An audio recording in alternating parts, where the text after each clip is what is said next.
Assalamualaikum warahmatullahi wabarakatuh.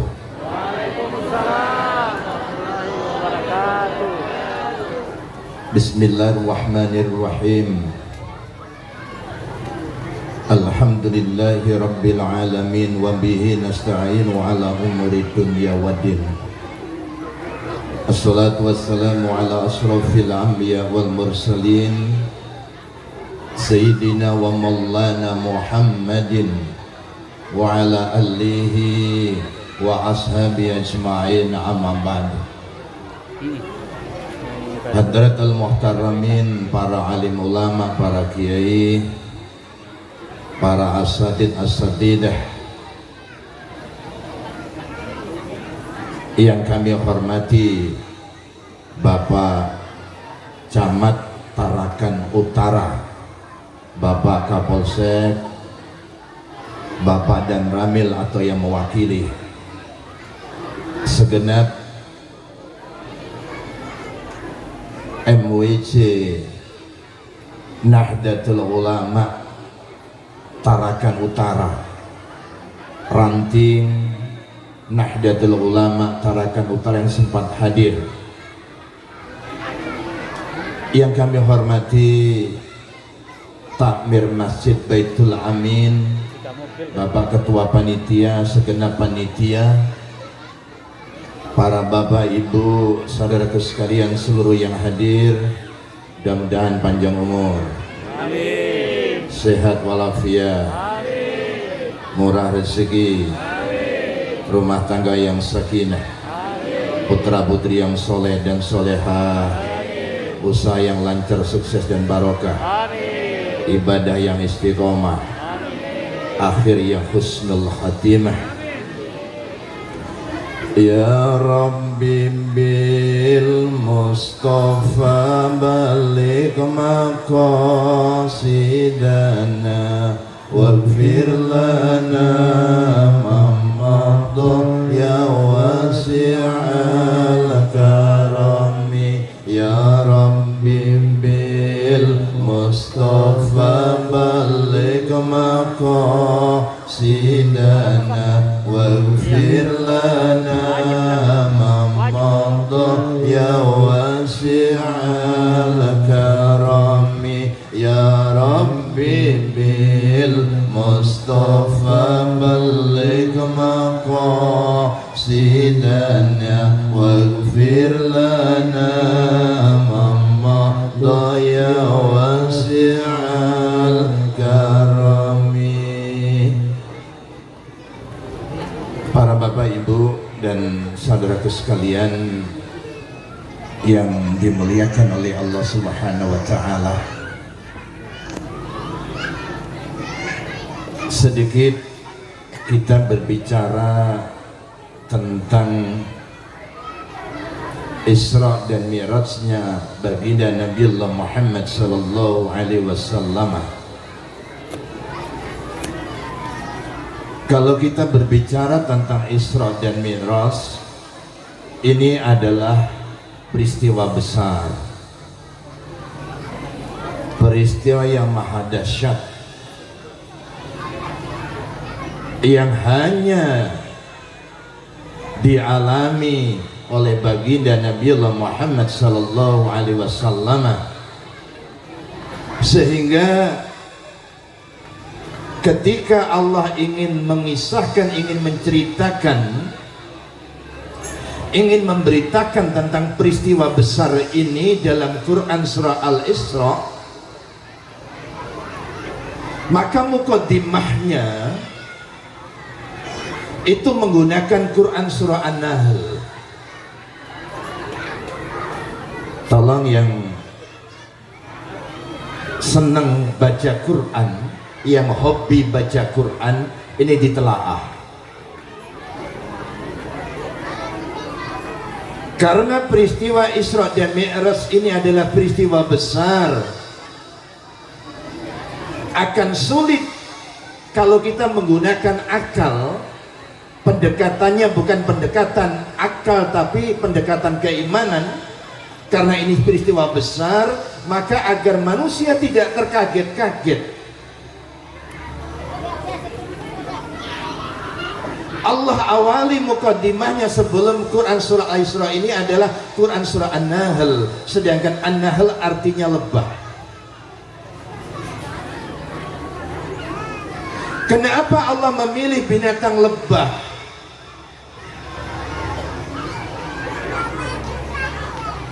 Karena binatang lebah ini salah satu binatang yang dapat hidayah dari Allah. Allahumma sholli ala Muhammad. Jadi lebah ini namanya diabadikan oleh Allah dalam Quran, dan salah satu binatang yang dapat hidayah dari Allah, sehingga lebah itu bisa bikin rumah.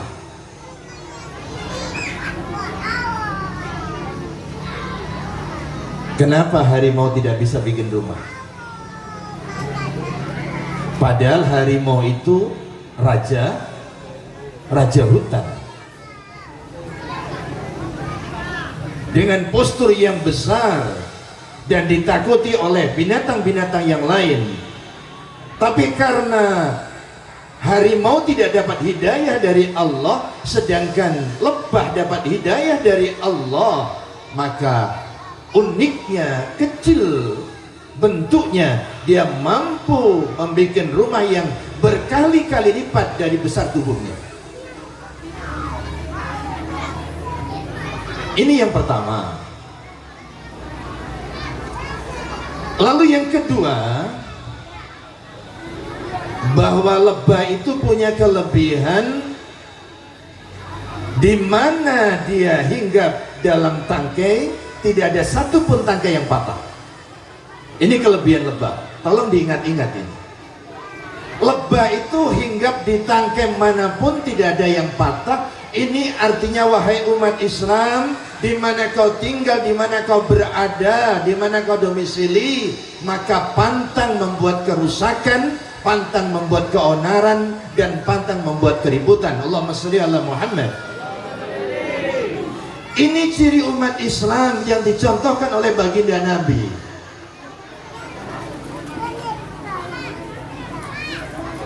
Jelas ya? Jadi kata Nabi, kun kan nahlah, hiduplah kamu laksana lebah, belajarlah kamu dengan kehidupan lebah. Ternyata di sana banyak itibar.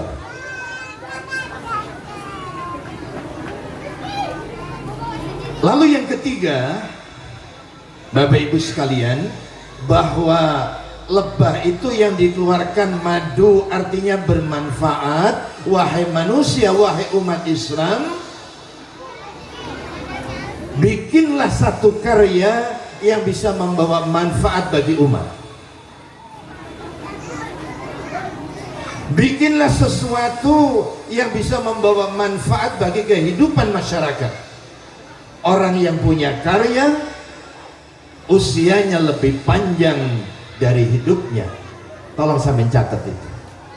Orang yang punya karya sesungguhnya usianya lebih panjang dari hidupnya. Hidupnya mungkin 70 tahun, mungkin 80 tahun. Tapi karena dia punya karya, 100 tahun, 200 tahun ke depan akan diingat. Allahumma sholli ala Muhammad.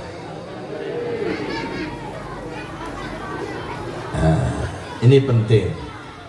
Makanya alhamdulillah, ini yang mewakafkan tanah, yang bikin masjid, yang bantu tenaga, pikiran dan harta, atau doanya, ini sebuah karya.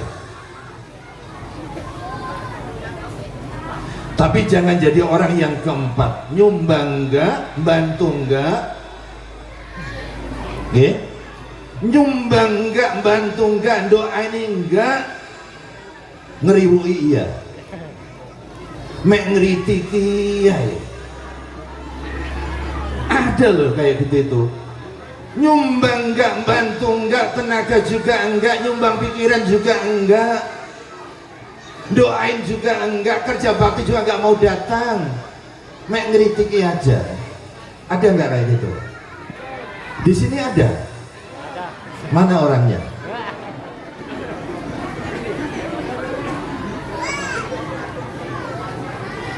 Kalau di sini nggak ada, yang ada di sana. Tapi dari sini orangnya.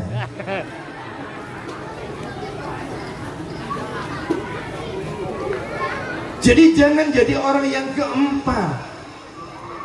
Udah, kalau punya pemikiran, gunakan pemikiranmu untuk berkhidmat pada jalan Allah, agama Allah. Kalau punya jabatan, gunakan jabatan untuk memakmurkan agama Allah. Tanda tangani Pak Camat itu sakti. Gini mungkin Pak Camat, sakti tanda tangan jenengan.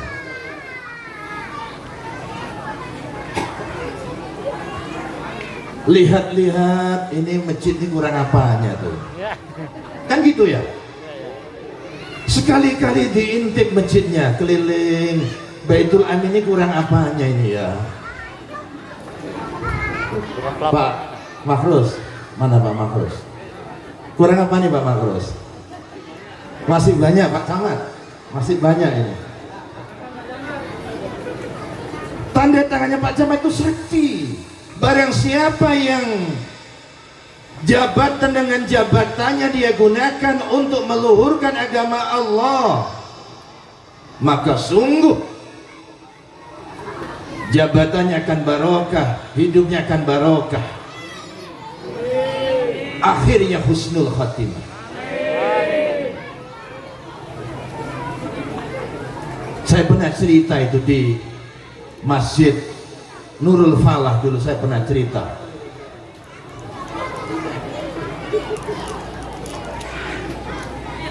Seorang lurah dari Jombang itu, dia menyadari banget walaupun jabatan lurah, tapi betul-betul selama jadi lurah dia gunakan untuk berkhidmat kepada masyarakat, berkhidmat kepada penduduknya yang dia pimpin, karena dia punya keyakinan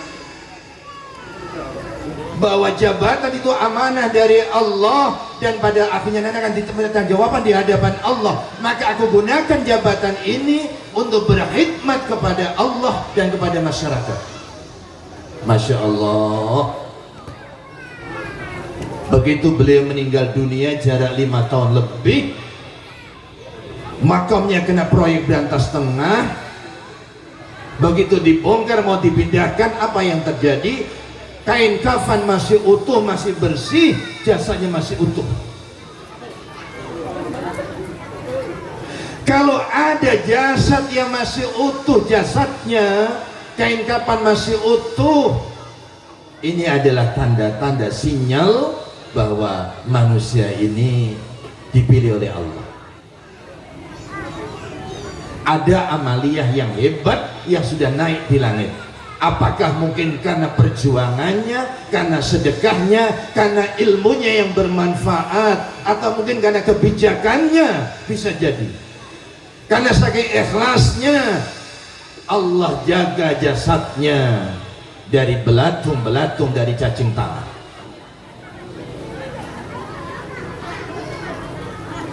Ini renungan yang ketiga. Lalu ketika baginda Nabi Muhammad sallallahu alaihi wasallam, beliau ini Isra, beliau dihentikan oleh malaikat Jibril di satu tempat.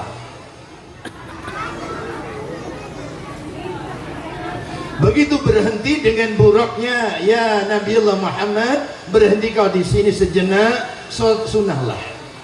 Begitu selesai sholat sunnah, ditanya oleh malaikat Jibril, ya Muhammad, kau tahukah tempat ini di mana kau sekarang ini? Baginda Nabi tidak tahu. Saya tidak tahu, wahai sahabat Jibril. Ketahuilah, sesungguhnya ini adalah Yasrib, dan nanti pada saatnya engkau akan hijrah di sini. Jadi Yasrib itu sekarang namanya Madinah, Pak Haji Waluyo. Madinah. Yasrib ini punya kelebihan bahwa tanah di sekitar sana itu yang paling subur adalah di Yasrib.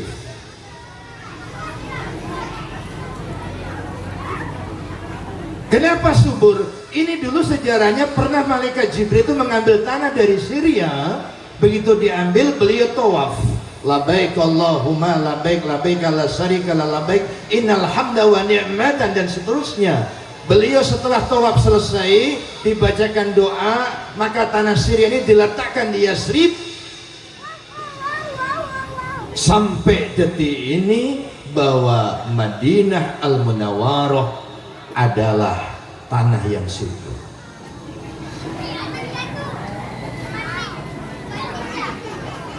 Dan setiap umat Islam merindukan kapan bisa menginjakkan kakinya di Yasrib, kapan bisa menginjakkan kakinya di Madinah Al-Munawwarah. Ini mudah-mudahan tahun ini saudara-saudari kita bisa berangkat haji, nggih? Amin, Allahumma amin. Kayak Mbah Corona wis gak enek, mudah-mudahan. Nggih. Umi Corona wis gak enek. Mudah-mudahan wis ndang ngalih, ndang minggat sing adoh. Mek pesen kula, Bapak Ibu yang berangkat tahun ini, lek ambil air jam-jam silahkan di kota Mekah, tapi lek bawa oleh-oleh ambillah di Madinah. Kenapa mengambil oleh-oleh di Madinah, beli serban di Madinah, songkok di Madinah, tasbih di Madinah, mukena di Madinah, sajadah di Madinah, baju koko di Madinah? Karena sesungguhnya oleh-oleh dari Madinah itu berkahnya 2 kali lipat dari kota suci Mekah. Allahumma sholli ala Muhammad. 2 kali lipat. Loh, mengapa demikian? Dulu itu sejarahnya orang-orang Madinah itu protes ke Rasulullah, ya Rasul, orang yang tinggal di Mekah itu enak, setiap saat, setiap waktu dia bisa haji dan umroh, dia bisa umroh setiap waktu, setiap saat. Ketika bulan Dzulhijjah dia bisa haji. Tapi kami yang ada di Madinah bagaimana ya Rasul? Lalu apa kata Rasulullah? Baginda Nabi Muhammad sallallahu alaihi wasallam meminta kepada Allah agar bumi Madinah ini bumi yang diberkahi dan 2 kali lipat keberkahannya, sehingga barang siapa yang sholat di Masjid Nabawi itu sama dengan umroh 1 kali. Oke, dicatat. Men sampean ada rindu dengan kota Madinah Al-Munawwarah. Barang siapa yang sholat di Masjid Nabawi 2 rakaat di Masjid Nabawi sama dengan umrah 1 kali. Ini hebatnya kota Madinah Al-Munawwarah. Makanya ibu-ibu sekalian, bapak-bapak yang haji maupun umrah, kalau ke Mekah dan Madinah, kalau bawa oleh-oleh ambillah di Madinah. Lalu dalam berjalannya waktu, setelah baginda Nabi benar-benar hijrah di kota Madinah, beliau ditanya oleh sahabat Ansor, ayyul mu'minina afdalu, ya Rasul, mukmin manakah yang paling afdal? Jawab Rasul, ahsanuhum khuluqa. Mukmin yang paling afdal, mukmin yang paling utama, mukmin yang paling baik adalah ahsanuhum khuluqa. Mukmin yang baik akhlaknya, mukmin yang baik sama kanan kirinya, mukmin yang baik sama tetangganya, mukmin yang baik sama sahabat-sahabatnya. Itu mukmin yang baik. Karena ada kalanya orangnya sholatnya hebat, puasanya hebat, baca Qur'annya hebat, 5 waktu nggak pernah tidak di masjid. Tapi ketika ada kerja bakti gak mau datang. Diwakil nih anaknya.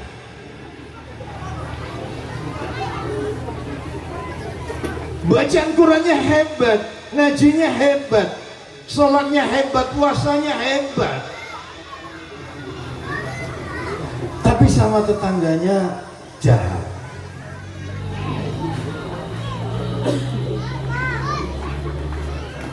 Ini yang dimaksud ayyul mu'minina afdalu.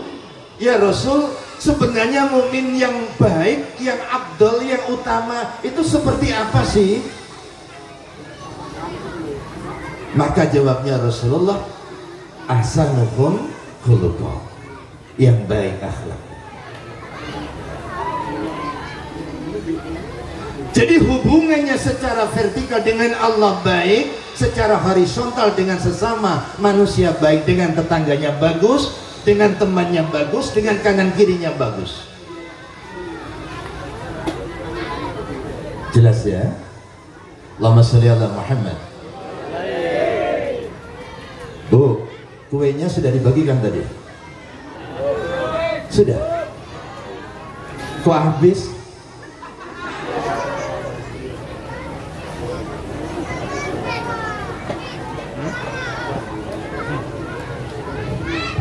Lalu dilanjutkan, sahabat Ansari bertanya, fa'ayul mu'minina aqyas. Ya Rasul, mukmin manakah yang paling cerdas? Aqyas itu artinya cerdas. Beda loh ya. Pinter dengan cerdas itu nggak sama. Makanya sahabat Ansar ini bertanya kepada baginda Nabi, ya Rasul, fa'ayyul mu'minina aqyas. Mukmin manakah yang paling cerdas?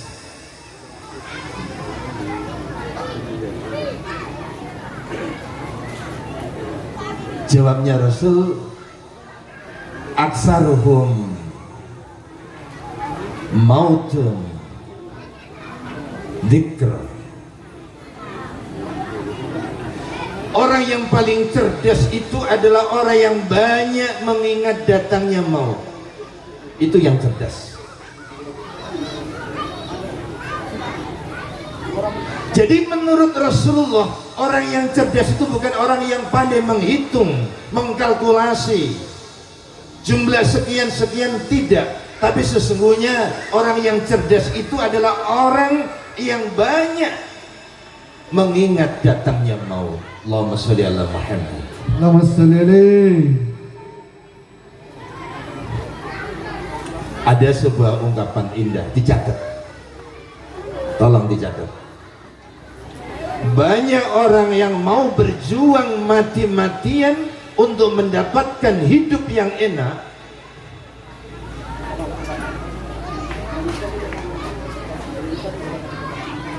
tapi tidak banyak orang yang mau berjuang mati-matian untuk mendapatkan mati yang enak. Allahumma sholli ala Muhammad. Sholli alaihi. Sampai merenungkan yang dalam-dalam. Banyak orang yang mau berjuang mati-matian untuk mendapatkan hidup yang enak, tapi tidak banyak orang yang mau berjuang mati-matian untuk mendapatkan mati yang enak. Rahasia maut itu ada 3 ya. Yang pertama adalah rahasia waktu. Ini gak ada yang ngerti waktunya kapan, gak ada yang tahu. Ya Allah, betapa indahnya ketika Allah jemput kita dalam suasana yang semacam ini, dalam suasana yang indah, dalam keadaan mencari ilmu, dalam keadaan ibadah, mungkin dalam keadaan berzikir, mungkin dalam keadaan baca Quran, atau dalam sholat. Ini rahasia waktu, gak ada yang tahu.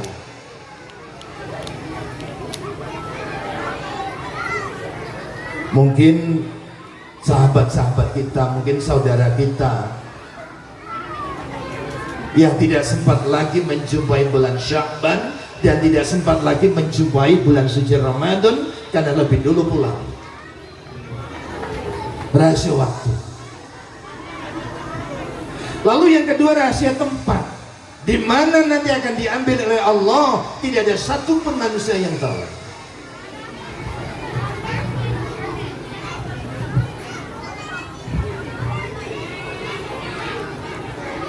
Cuma kita ini berharap tempat yang indah ketika Allah mengambil. Mungkin dalam keadaan berwudu, mungkin dalam keadaan duduk di majelis, mungkin dalam keadaan berzikir, mungkin dalam keadaan baca Quran, mungkin dalam keadaan sholat, atau mungkin dalam keadaan sedekah. Ini rahasia tempat. Lalu yang ketiga, rahasia keadaan. Dalam kondisi apa? Sehatkah, sakitkah? Gak ada yang ngerti.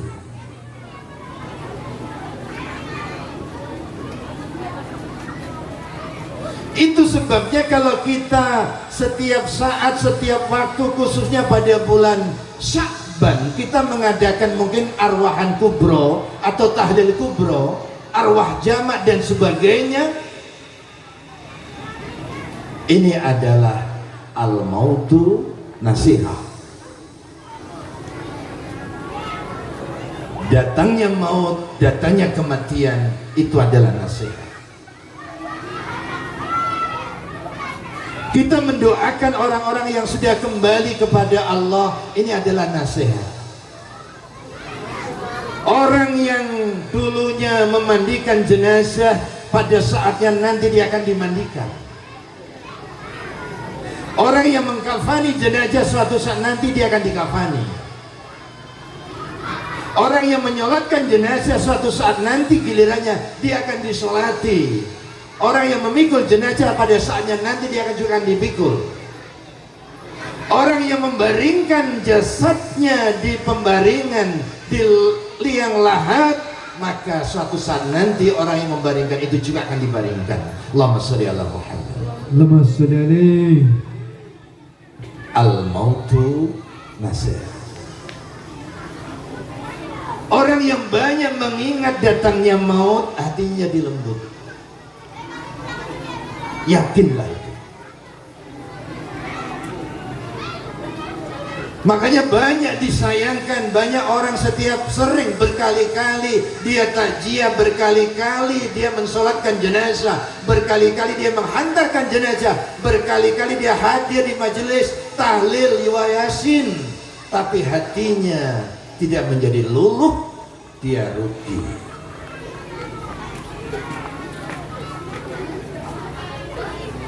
Kalau kita sering diundang yasinan, tahlilan, hari pertama, kedua, ketiga, keempat, kelima, keenam, ketujuh, hari ke-40-nya, 100 harinya, haul 1 tahunnya, dan seterusnya, lalu hati kita tidak menjadi cerdas, tidak menjadi lembut, kita termasuk orang yang rugi.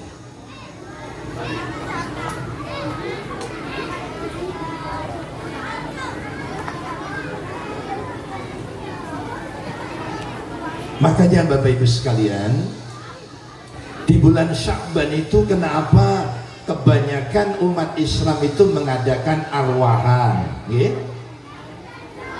Tahlil kubro, kalau di Jawa namanya megengan. Kenapa kok di bulan Sya'ban Pak rame-rame? Karena ini mengambil iktibar, mengambil tauladan dari baginda Nabi, bahwa Nabi itu setiap bulan Sya'ban beliau ziarah ke syuhada Uhud. Lain jenengan ditanya orang, kenapa kok bulan Sya'ban rame-rame ziarah kubur atau selamatan atau tahlil kubur atau arwahan? Jawabnya, kita derek baginda Nabi, karena Nabi setiap bulan Sya'ban setahun sekali beliau ziarah ke syuhada Uhud. Ini dasarnya.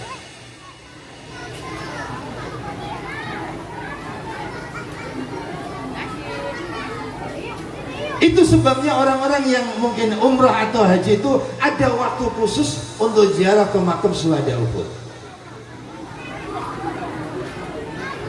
Di situ ada paman Nabi Sayyid Hamzah yang jasadnya setelah 40 tahun dikebumikan terjadi banjir besar, semua terangkat jasad itu, jasadnya syuhada Uhud masih utuh. Bahkan jasadnya sahabat Hamzah ini darahnya masih segar, jasadnya masih lemes kelihatan, baru saja wafat padahal sudah 40 tahun lamanya. Ini kelebihan yang Allah berikan orang-orang yang mati syahid.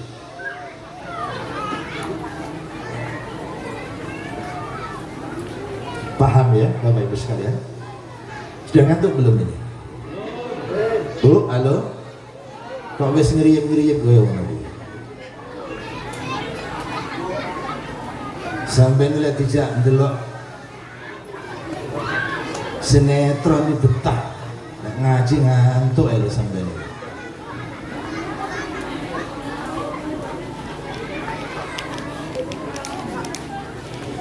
Bapak Ibu sekalian yang dirahmati oleh Allah, jadi yang perlu kita pahami di sini Bapak Ibu sekalian, bahwa sesungguhnya idza mata banu Adam, ketika anak cucu Adam itu sudah meninggal, koto itu artinya terputus. Kalau khoto itu berpeluang, berbeda. Koto amaluhu artinya sudah terputus seluruh amal-amalnya. Ila min salasin, kecuali 3 hal. Jadi setiap anak cucu Adam ketika sudah berpulang ke rahmatullah, maka terputus segala amalnya. Dia mau sedekah sudah nggak bisa, mau sholat nggak bisa, mau puasa nggak bisa, mau menolong sesama sudah nggak bisa, terputus. Ila min salasin, kecuali 3 hal. Nah ini makna terputus ini banyak yang menafsirkan kurang pas. Dikirain sudah terputus ini bahwa sudah tidak ada artinya apa lagi, padahal tidak demikian. Masih ada 3 hal yang hebat yang akan bisa menolong dan menemaninya. Yang pertama adalah sodakotin jariyatin, sedekah jariyah. Ya Allah, orang yang sedekah infak itu sebenarnya untuk dirinya sendiri, bukan untuk orang lain. Tapi kadang-kadang kalau untuk dirinya kok iman banget.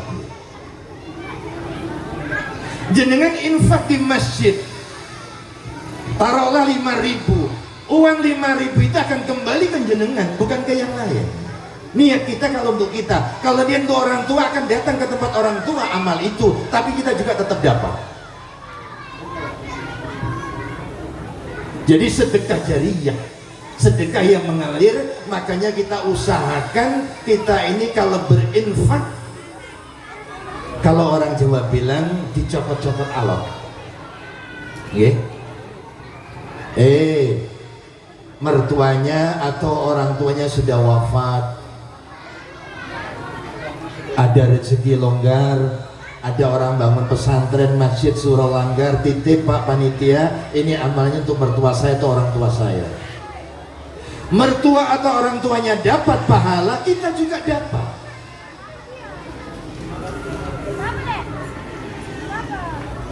Ini sodakotin jariyatin. Sedangkan makna sodakotin jariyatin ini, orang yang sedekah jariyah harus punya harta.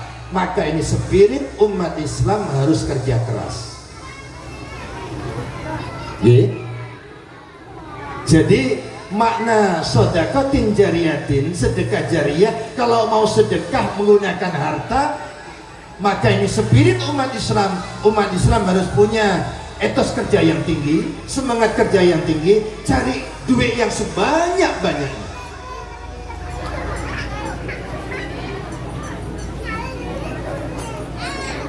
Jadi kalau ada anggapan, kalau ada orang, seorang kiai, seorang ulama kok kaya, oh itu berarti hubud dunia, ini salah.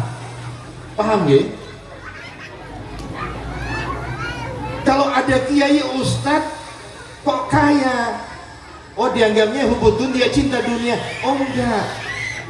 Bagaimana kita kalau tidak punya harta umat Islam? Untuk membangun masjid butuh harta, untuk membangun pesantren butuh harta, untuk membangun jalan butuh harta, untuk pendidikan anak-anak juga butuh harta.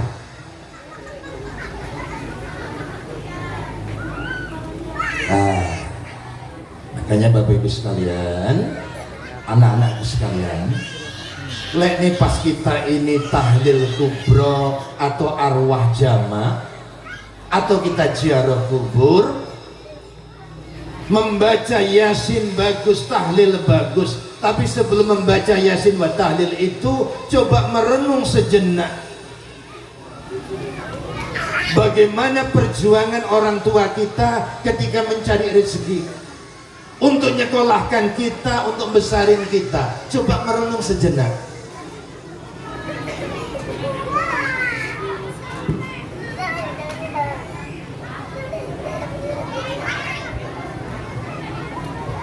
Jadi coba direnungkan yang dalam-dalam.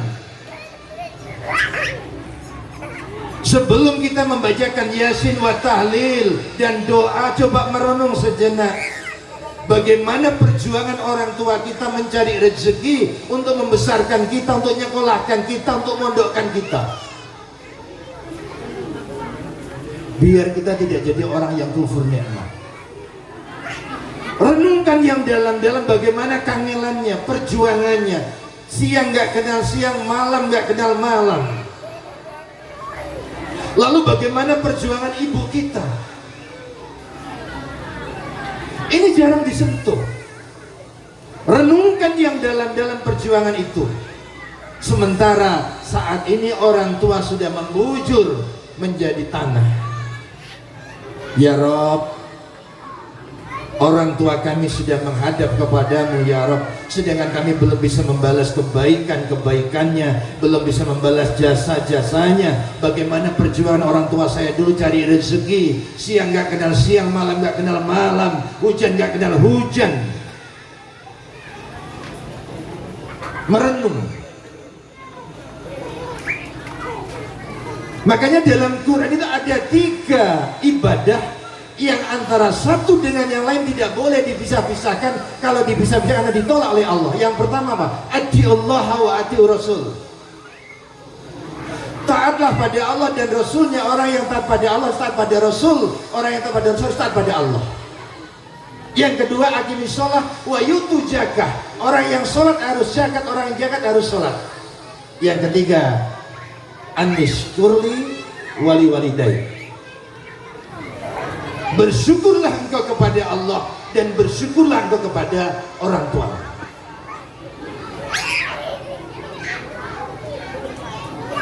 Seorang murid yang memuliakan gurunya, menghormati gurunya, mencium tangan gurunya, tapi dia tidak menghormati orang tuanya, tidak mencium tangan orang tuanya, sungguh penghormatan pada gurunya itu batal.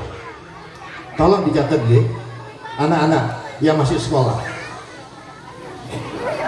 Seorang santri, seorang murid yang memuliakan gurunya, memuliakan kiainya, menghormati gurunya, menghormati kiainya, mencium tangan gurunya, mencium tangan kiainya. Kalau dia tidak menghormati orang tuanya, ayah ibunya, dan tidak mencium tangan ayah ibunya, sungguh kebaikan pada gurunya itu batal. Ini makna anishkurli wali walidai. Bersyukurlah engkau kepada Allah dan bersyukurlah kepada kedua orang tua. Ya Allah, renungkan yang dalam-dalam. Men, anak-anak kita ini cerdas batinnya, tidak hanya cerdas otaknya. Kita cari anak yang pintar gampang, tapi ada cara yang anak yang cerdas batinnya ternyata sulit.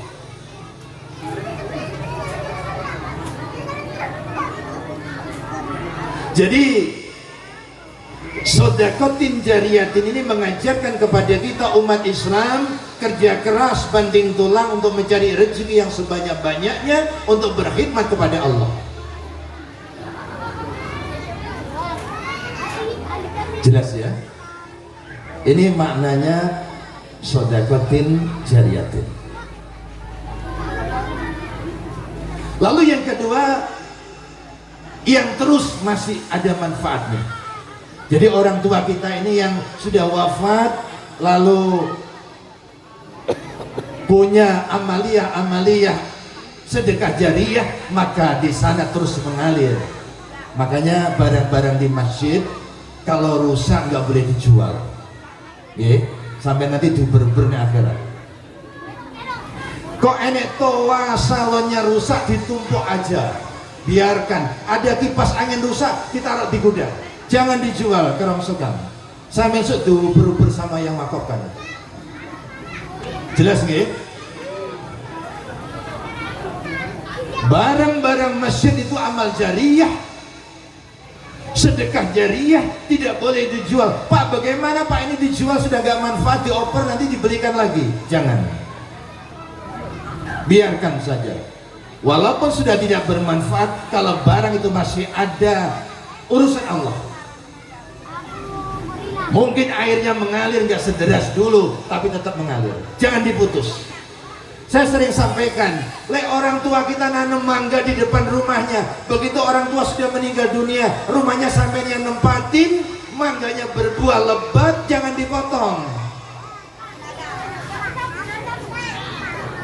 Bapaknya golei, anakku waluyo, mangga ini kok ditebangi piye to karepmu?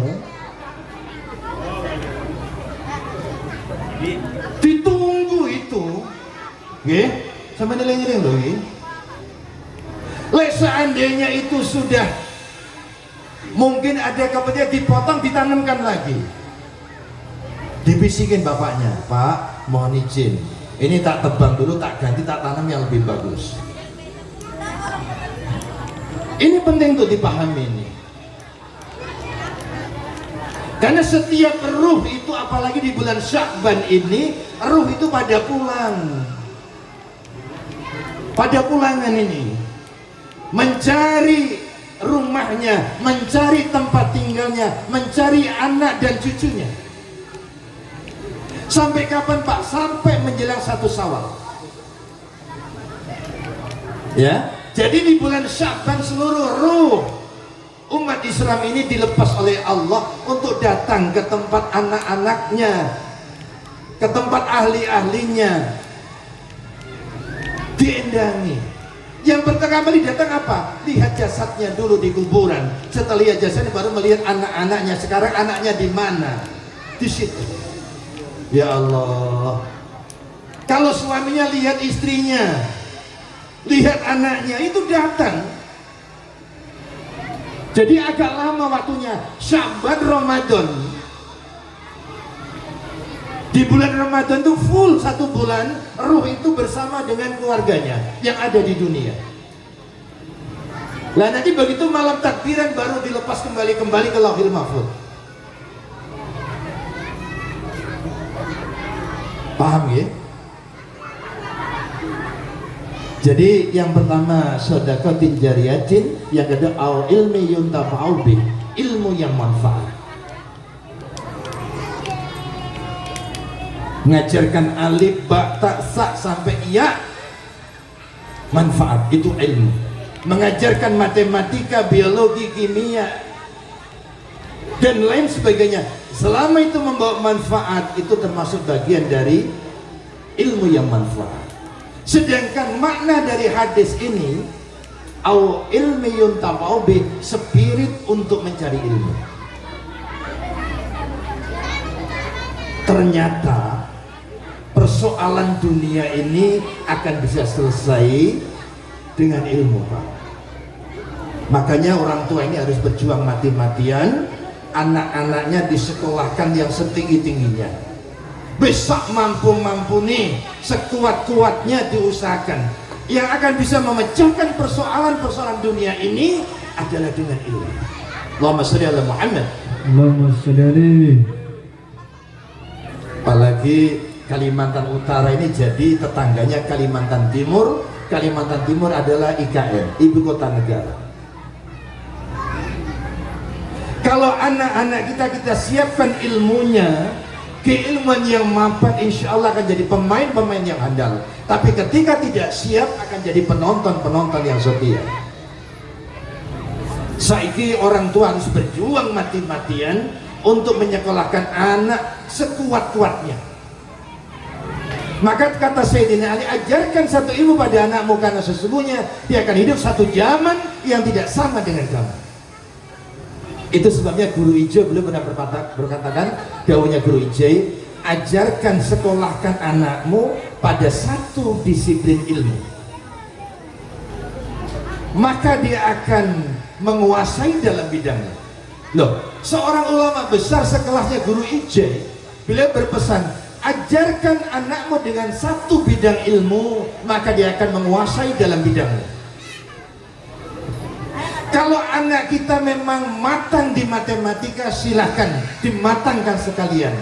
Kalau anak kita matang urusan hukum, silahkan dimatangkan jurusan hukum. Kalau anak kita matang di IT, matangkan di IT. Kalau anak kita itu matang di bidang ekonomi, matangkan sekalian. Kalau anak kita itu memang ahli dari bidang agama, matangkan dalam agama, maka dia akan menjadi tuan dalam ahlinya. Kan banyak yang merkeko ini.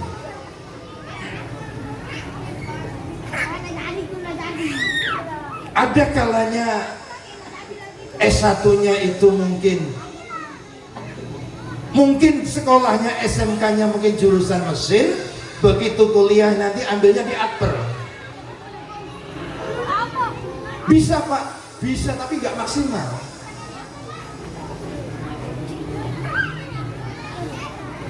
Ketika sekolahnya dulu jurusannya bangunan, begitu kuliah ambil jurusan bahasa Indonesia. Bisa Pak, bisa, tapi nggak maksimal. Jadi awal ilmi yuntafa'u bihi adalah spirit untuk mencari ilmu. Maka anak-anak kita perjuangkan mati-matian untuk mendapat ilmu yang mapan. Maka insya Allah ke depan nanti 10 tahun, 20 tahun ke depan, 30 tahun ke depan, anak-anak kita yang sekarang usia 20-30 tahun, dialah menjadi calon-calon pemimpin ke depan.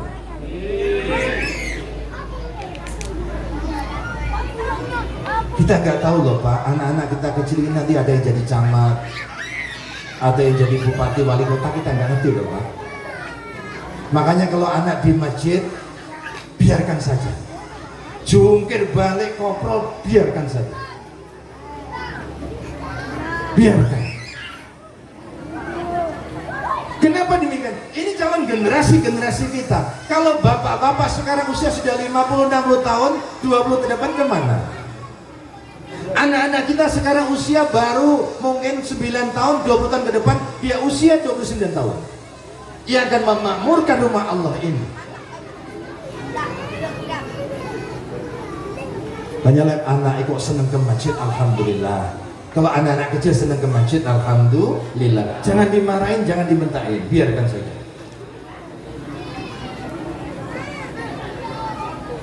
Ini membangun generasi. Yang penting diarahkan. Lalu yang ketiga, awalahun sholihun biada Allah. Anak yang soleh, yang mau mendoakan orang tua. Anak-anak kita harus kita kenalkan dengan ulama, biar tahu ngerti bagaimana cara mendoakan orang tua. Anak-anak kita harus kita kenalkan dengan para asatidah, biar tahu tata caranya bagaimana mendoakan orang tua. Kalau kita sudah punya anak, sudah matang, sudah dewasa, tapi cara mendoakan orang tua sudah nggak ngerti, ziarah kubur nggak ngerti, itu yang salah siapa? Tata cara saja sudah nggak ngerti. Kalau masuk kuburan kaki kiri dulu, kalau kurang kaki kanan. Ketika tawasulan membaca Yasin tahlil menghadap ke timur berhadapan dengan jasad, ketika nanti berdoa membalik menghadap ke barat, itu pun sudah banyak yang nggak ngerti. Ini adab ibu-ibu sekalian. Bapak sekalian, kalau ziarah kubur, kalau masuk kuburan itu kaki kiri dulu, keluar kaki kanan. Ketika ziarah makam, ucapkan salam. Kalau kuburannya membujur utara selatan, kita menghadapnya ke timur. Jadi jasad menghadap ke barat, kita berhadapan-hadapan. Tawasul, selesai tawasul baca yasin wa tahlil, selesai kita menghadap ke barat. Berpindah, berdoa. Kenapa demikian? Orang yang berdoa menghadap ke arah barat, kemungkinan besar doa itu mudah didengar oleh Allah. Paham ya?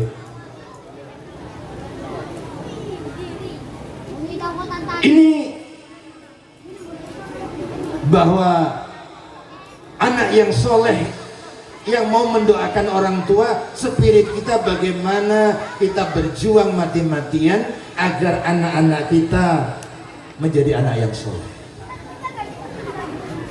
Itu aset kita.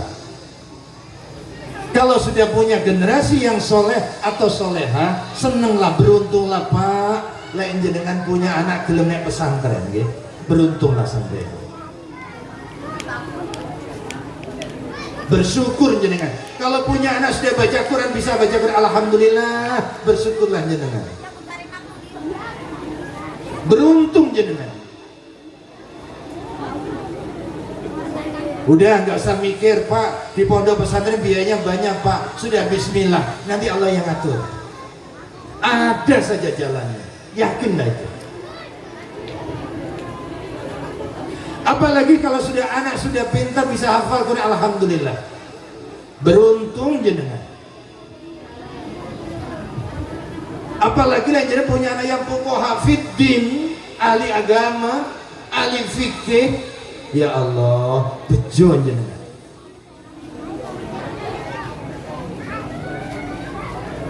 Karena harus jujur Bapak Ibu sekalian bahwa saat ini pendidikan yang terbaik di antara yang baik ternyata pesantren.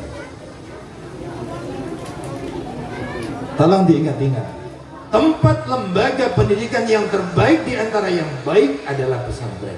Maka ketika anak sudah mau ke pesantren, ya Allah, jenengan telah ditolong oleh Allah. Anak-anak jenengan, putra-putri jenengan berkumpul dengan orang-orang yang soleh, berkumpul dengan para ulama-ulama, para kiai, para bunyai. Bersyukur jenengan. Ada loh anak yang di pesantren berat-berat itu ada. Ya Allah, diantarkan pagi, sore sudah ada di rumah. Ya Allah, saya pernah pas saya ke Peterongan, pas ngantar anak saya di Peterongan, itu ada santri putri dari Madura. Dia tidak tahan, keluar, dia lari-lari sampai di jalan raya, dia mau pulang tanpa pamit pesantren, mau naik bis. Waktu itu dikejar sama pengurus. Mau tak mau orang tua sudah nyerahkan, tanggung jawabnya pengurus. Ada apa-apa tanggung jawab pengurus. Dia ke pasar Peterongan, dia menunggu bis mau pulang ke Madura. Berat-berat nangis-nangis gak tahan. Ya memang di situ direkam. Makanya alhamdulillah ya Allah, Bapak Ibu sekalian gak punya anak di pesantren, bersyukurlah alhamdulillah. Terus didoakan.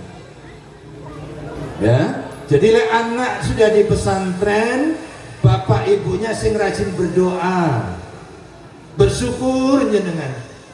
Anak jenengan punya jatah jadi orang yang mulia.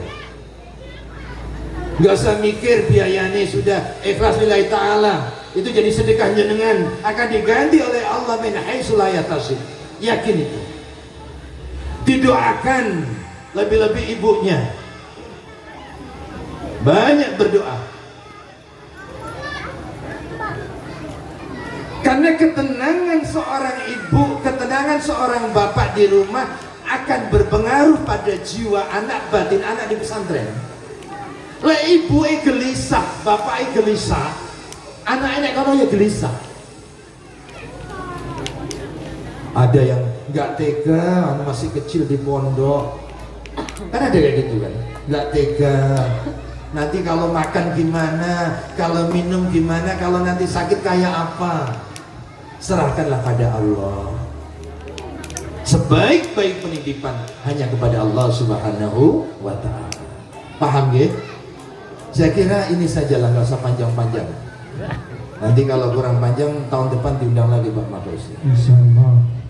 Itu saja saya kira sedikit yang dapat kami sampaikan. Mudah-mudahan ini jadi spirit kita bersama, dan saya doakan semuanya yang hadir dan keluarganya semuanya oleh Allah diberikan panjang umur, sehat walafiat, murah rezeki, usaha yang lancar, sukses dan barokah, rumah tangga yang sakinah, putra putri yang soleh dan solehah, bisa berjumpa kembali Sya'ban dan Ramadan tahun-tahun yang akan datang insyaallah. Amin Allahumma amin. Terima kasih, mohon maaf. Wassalamualaikum warahmatullahi wabarakatuh.